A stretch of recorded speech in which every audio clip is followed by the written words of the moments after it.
When my wife was pregnant with our first and only child, I remember hearing it was a girl.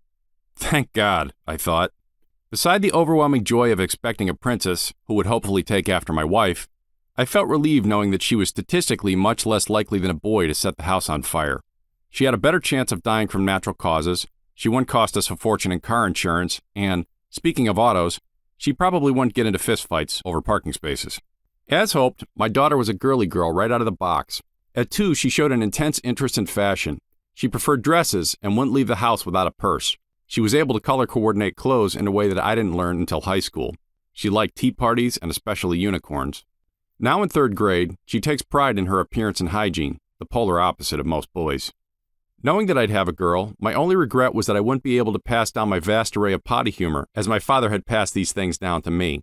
But it turns out I didn't need to worry since my sweet girl has a healthy appreciation of bodily functions. Sometimes she'll run in the room with a distressed look on her face and her index finger pointing at me. Ouch! I got a cramp! Quick! Pull my finger, Daddy!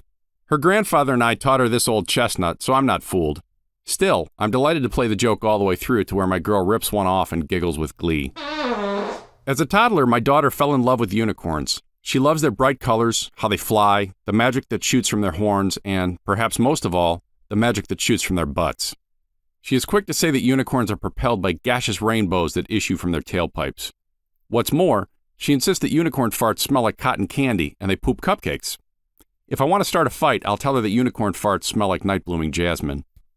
We have passionate arguments about the exact scent of unicorn farts and whether you can eat unicorn poop cupcakes. I say you can, but my kid's position shifts often.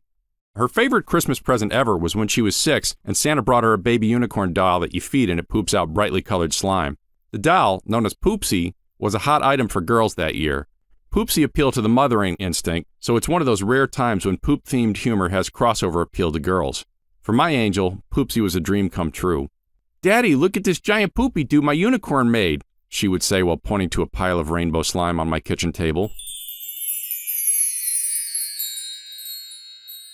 All parents put their mouths on their toddler's navel and blow air. Most people call the obnoxious noises raspberries, but I just call them mouth farts. This became my kid's preferred term, too. Many times we were in public when she'd pull up her shirt to expose her abdomen. She'd grin and beg, "Fart my belly, Daddy! Fart my belly!" People hear this and shoot you funny looks, as if they're thinking about calling the cops. Like me, my kid spends inordinate amounts of time on the toilet reading. Even when she was 2, before she could read, she wouldn't sit on her training toilet without a book to scan. Unlike me, my kid often forgets to close the bathroom door behind her. No matter how much we scream, she seems hell-bent on making us bear witness to her morning constitutional while we buzz around getting ready for work. Lately, she's been glued to the seat reading her favorite books, a comic series called Captain Underpants. The books and corresponding video series are replete with wedgies, farts, and magical toilets that eat humans. Captain Underpants is wildly popular with young boys, and my daughter. Though she could care less about athletics and most macho things, my kids spent a lot of time around boys in preschool, so I wonder if this impacted her worldview vis-a-vis body humor. I expect that she'll continue to grow more feminine and less conspicuously amused by potty jokes.